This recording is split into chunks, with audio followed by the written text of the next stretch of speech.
ನಮಸ್ಕಾರ ಸ್ನೇಹಿತರೆ, ನಾನು ಮಾರುತಿ ಬಂದೇಗೋಳ್. ನೀವು ನೋಡ್ತಾ ಇರೋದು 24.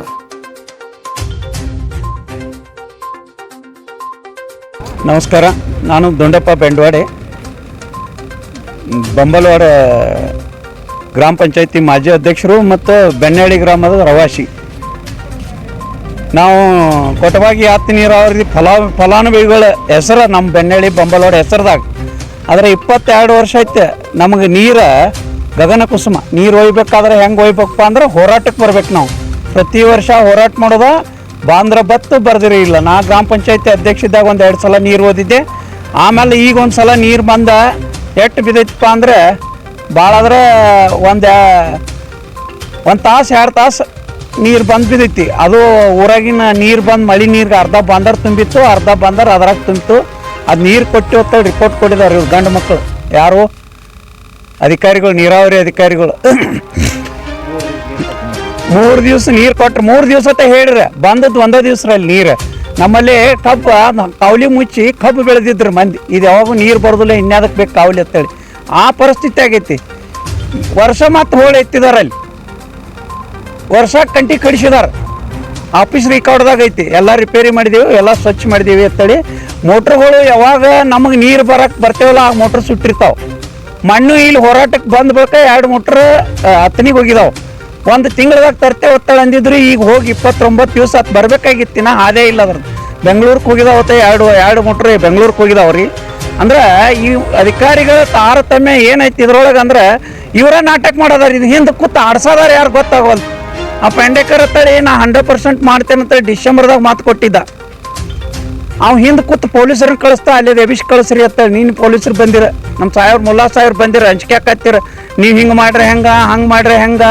ಮರಾಯ, ನೀನು ಒಬ್ಬ ರೈತನ ಮಗ ಅದಿ, ನೀನು ಸಾಮಾನ್ಯ ಕುಟುಂಬದಿಂದ ಬಂದಿರಿ. ನೀವು ಇಲ್ಲಿ ಬಂದ ನೀವು ರೈತರದ ತಪ್ಪತ್ತೆ ಹೇಳತ್ತೀರಿ. ರೈತರು ನಾವೇನು ಕೇಳತ್ತೇವಿ? ಯಾರು ಅನಧಿಕೃತ ನೀರು ಬಳಸತ್ತಾರ ಮುಂದೆ ಹೋಗ್ಬಾರ್ದಂಗೆ ಮಾಡೋದಾರ ಅವ್ರು ಪೈಪ್ ತೆಗಿರಿ ಏನತ್ತೇವು, ಮೋಟ್ರ್ಗಳು ಕುಣಿಸ್ರಿ, ನೀರು ಕೂಡ ಅನ್ನದೇವು. ಇದ್ರೊಳಗೆ ಎಲ್ಲಿ ತಪ್ಪು ಅನ್ಸೈತಿ? ಯಾರು ಕೂತು ಏನು ನಾಟಕ ಮಾಡತ್ತೀರಿ? ಅತ್ತಾರ ಜಿಲ್ಲಾಧಿಕಾರಿ ಇಲ್ಲಿ ಬರಕ್ವಲ್ರಿ. ಒಂದು ಸಾಮಾನ್ಯ ಒಂದು ಪಟ್ಟಿ ಅಂಗಡಿ ಇದ್ರೆ ನೀವು ಎಲ್ಲಿ ಬೇಕಾದಲ್ಲಿ ಪಟ್ಟಿ ಅಂಗಡಿ ತೆಗ್ಸಕ್ಕೆ ಬರ್ತೀರಿ. ಜಿಲ್ಲಾಧಿಕಾರಿ ಸಾಹೇಬ್ರ, ಈ ರೈತರ ಹೋರಾಟ 29 ದಿವಸ ಆದ್ರೆ ಭೀ ಬರವಲ್ರಿ. ನೀವು ಏನು ಅನ್ಸಾಯ್ತು ರೈತರ ಬಗ್ಗೆ? ನೀವು ಯಾಕೆ ಈ ಕೊಟವಾಗಿ ಆತ ನೀರಾವರಿ ಇಟ್ಟು ದಿಗಿಲಾಗೈತಿ ನಿಮಗೆ? ಸಣ್ಣ ಯಾರು ಪೈಪ್ ಹಾಕಿದಾರ ಅವ್ರನ್ನ ತೆಗಿಯೋದ, ಟೇಲ್ ಎಂಡಿಗೆ ನೀರು ಕೊಡೋದ, ಸ್ವಚ್ಛ ಮಾಡೋದ, ಮೋಟ್ರುಗಳು ಎಲ್ಲೆಲ್ಲಿ ಮಾರಿದಾರೆ ಅವ್ನು ತಂದು ಕುಣಿಸೋದ. ಯಾರಿಗೆ ನೀರಾವರಿ ಅಧಿಕಾರಿಗಳಿಗೆ ಹೇಳೋದೈತಿ? ಎಲ್ಲಿ ಮಾರಿದಾರೆ ಅವ್ನು ತಂದು ಕುಣಿಸ್ರಿ. ಓ ಪುಣ್ಯಾತ್ಮರೇ, ಇಟ್ಟ ಹೇಳೋದೈತಿ, ಬೇರೆ ಏನಿಲ್ಲ. ಇದನ್ನು ಬಂದು ಹೇಳ್ರ ಬಗೆಹರಿತೈತಿ. ನಮ್ಮನ್ನ 2 ದಿವಸ ಕುಣಿಸ್ಬೇಕೈತೆ ರೈತರನ್ನ. 18 ಹಳ್ಳಿ ರೈತರ ಜನರೆಲ್ಲ ಈ 100 ಜನರು ಬಂದ 29 ದಿವಸ ಕೂತ್ರು. ಇದ್ರ ನಷ್ಟ ಯಾರು ಕೊಡೋರು? ಮತ್ತು ನಾವೇನು ರೋಡ್ ಮೇಲೆ ಕುಂಡ್ಲಿಲ್ಲ, ರೋಡ್ ಬಂದ್ ಮಾಡಲಿಲ್ಲ. ಇಲ್ಲಿ ಆಫೀಸ್ ಮುಂದೆ ಕೂತಿದ್ದೇವೆ. ಇಲ್ಲೇ ತಪ್ಪಾಗದೈತಿ, ಶುದ್ಧ ಆಗಲಿ ಅತ್ತಾಳಿ, ಶಾಂತಿ ಅತ್ತ ಹೋರಾಟ. ಇದಕ್ಕೆ ಬೆಲೆನೇ ಇಲ್ಲ ನಿಮಗೆ. ಇದಕ್ಕೆ ಬೆಲೆ ಕೊಡೋದಂದ್ರೆ ನಿಮಗೇನಿಲ್ಲ. ನಿಮಗೆ ಸರ್ಕಾರದ ಹಾನಿ ಮಾಡ್ರನ ನಿಮಗೆ ಸಮಾಧಾನ ಆಗಿ ಬರ್ತೀರೇನೆ. ಬಂದು ರೋಡ್ ಬಂದ್ ಮಾಡಬೇಕು, ರೈತರಿಗೆ ತ್ರಾಸ ಆಗಬೇಕು. ಯಾರೇ ನಮ್ಮ ಜನರಿಗೆ ನಾವು ತ್ರಾಸ ಮಾಡ್ಕೋಬೇಕು, ನಮ್ಮ ತಲೆ ಮೇಲೆ ನಾವು ಹೊಡ್ಕೋಬೇಕು. ಆಗ ನಿಮಗೆ ಇದು ಭಾಳ ಅನಿಸ್ತಿದೆ. ಹಾಗೂ ಮೀಡಿಯಾದವ್ರು ಎಲ್ಲರೂ ದೊಡ್ಡ ಮೀಡಿಯಾದವರು ಬರ್ತಾರೆ. ಮೀಡಿಯಾದವ್ರಿಗೂ ಈ ಸಣ್ಣ ಮೀಡಿಯಾದ ವತಿಯಿಂದ ನಾವು ವಿನಂತಿ ಏನು ಮಾಡ್ಕೊಳ್ಳೋದಂದ್ರೆ, ಪುಣ್ಯಾತ್ಮಗಳೇ, ದೇಶಕ್ಕೆ ಕಣ್ಣು ಹಾಕೋ ರೈತರು ಬರೇ ಬಾಯ್ಲೇನೆ ಎಲ್ಲರೂ ರೈತರ ಬೆನ್ನಲ್ಲಿ ಬತ್ತ ಹೇಳ್ಬೇಡ್ರಿ. ಕಷ್ಟ ಸುಖ ಕೇಳ್ರಿ. 18 ಹಳ್ಳಿಗೆ ಇಲ್ಲಿ ರೈತರಿಗೆ ಸರಿಯಾಗಿ ನೀರು ಕೊಟ್ರೆ ಮಳೆ ಇಲ್ಲ.